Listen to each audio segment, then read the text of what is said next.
Hi everyone. And आप सब कैसे हो? आप लोगों की तैयारी कैसे चली हुई है? और सबसे पहले मेरी यूट्यूब फैमिली को मैं हैप्पी नवरात्रे कहना चाहूँगी। आप सभी लोगों को हैप्पी नवरात्रे। और मैं इस बारे में बात करना चाहती हूँ कि आज जो लोग टीचिंग एग्ज़ाम की तैयारी कर रहे हैं, जिनका टीजीटी का एग्ज़ाम है, उसमें एसएसटी सब्जेक्ट जिन लोगों का है, उन लोगों को मैं ये बताना चाहती हूँ कि कैसे 60 नंबर की हम तैयारी कर सकते हैं। तो मैं इस टॉपिक पर आप लोगों से डिस्कशन करना चाहती हूँ। तो मैं ये कहना चाहती हूँ कि सबसे पहले देखो, कोई भी एग्ज़ाम हो, उसको पहले तो अच्छे से सिलेबस निकाल कर उसे देखो कि सिलेबस क्या है। और ये टेट एग्ज़ाम है, वो कोई ऐसे इतनी बड़ी चीज़ नहीं है कि हम 60 में से 60 नंबर नहीं ला सकते। बहुत सारे बच्चे हैं जो को इस एग्ज़ाम के थ्रू ही सीटेट वो क्लियर कर पाए हैं। तो देखो, मैं 60 में से 60 की तो बात कहूँगी नहीं कि हाँ भाई ऐसे कर सकते हैं वैसे कर सकते हैं, नहीं। देखो, अपनी तरफ से बेस्ट दो, फिर जो होगा वो देखा जाएगा। जब एक एक दो दो नंबर से सीटेट एटस्टेट एग्जाम रह जाते हैं तो बड़ा दुख होता है कि एक नंबर से रह गए, दो नंबर से रह गए, और फिर हम जो तैयारी कर रहे होते हैं वो 6 महीने और पीछे हो जाते हैं। फिर हम अगले नोटिफिकेशन या अगले बारी की तैयारी कर वेट करना शुरू कर देते हैं। तो देखो, अपने आप को पछताने से बढ़िया है कि एक बारी अच्छे से तैयारी कर लो। अब मैं ये बताती हूँ कि जो इसकी तैयारी है वो कैसे करें। अगर आपका एसएसटी सब्जेक्ट है, टीजीटी है, और देखो ये सीटेट हो या एसटेट हो, कोई भी एग्ज़ाम हो, उसमें सभी में जो टेट लेवल के हैं खासकर, उसमें ये इजीली से ट्रिक अपनाई जा सकती है। तो सबसे पहले मैं ये कहूँगी कि अपना जो सिलेबस है उसको निकालो, उसको प्रिंट आउट करके निकाल लो उसको हार्ड फॉर्म में। पीडीएफ में रखना चाहते हो आपको तो पीडीएफ रूप में रख सकते हो।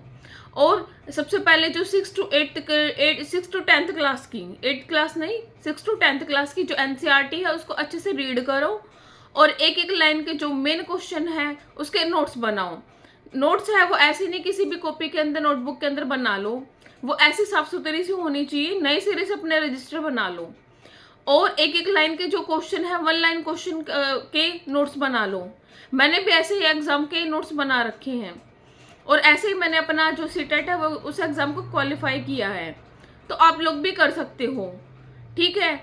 और नोट्स बना से जो अपनी एनसीईआरटी उसको पढ़ के नोट्स बना लो। एक दिन अगर एक बुक के अंदर 10 टॉपिक है, 10 चैप्टर है, तो एक दिन के अंदर 2 आराम से पढ़े जा सकते हैं, ठीक है।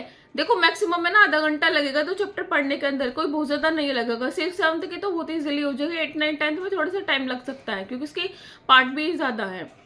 तो आप अपना देखो, अब एग्जाम निकालना 60 नंबर की बात है, 1 2 नंबर की तो बात है नहीं, इसलिए हमें उसको थोड़े थोड़े तरीके से ही पढ़ना पड़ेगा। और जो इम्पोर्टेंट लाइन लगती है उस पर हमें अपने नोट्स बना लेंगे।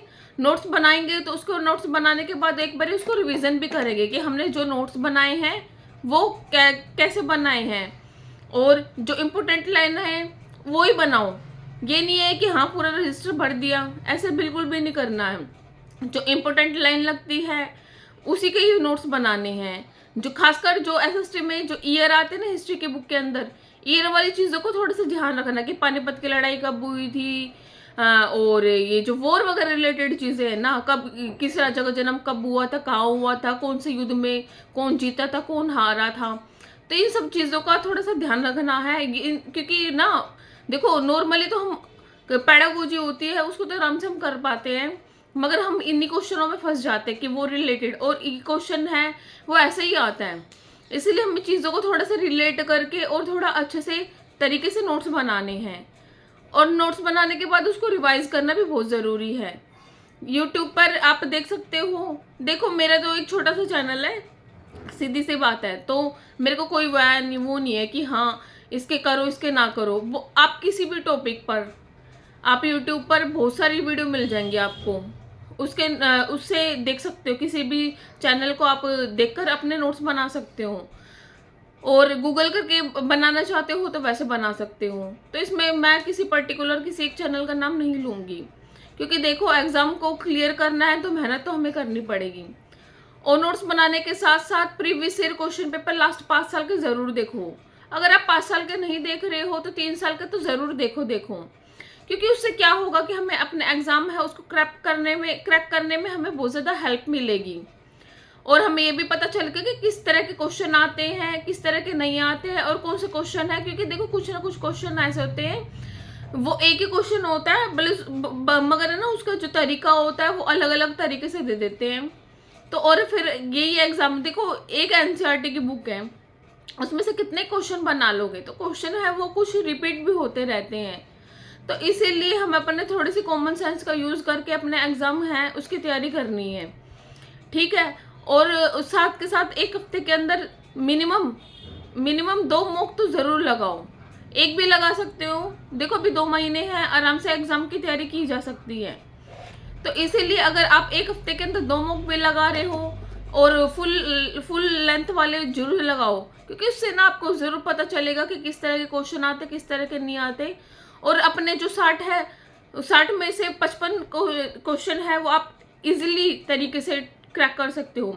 अगर आप 60 में से 55 ये ले आए तो उस जो 90 नंबर है उसमें से आराम से हमारे बहुत अच्छे मार्क्स निकल जाएंगे, और अपने 120 प्लस ही अपने आंसर ठीक मिल जाएंगे, और आप अच्छे से सीटेट एचटेट को आराम से क्रैक कर सकते हो।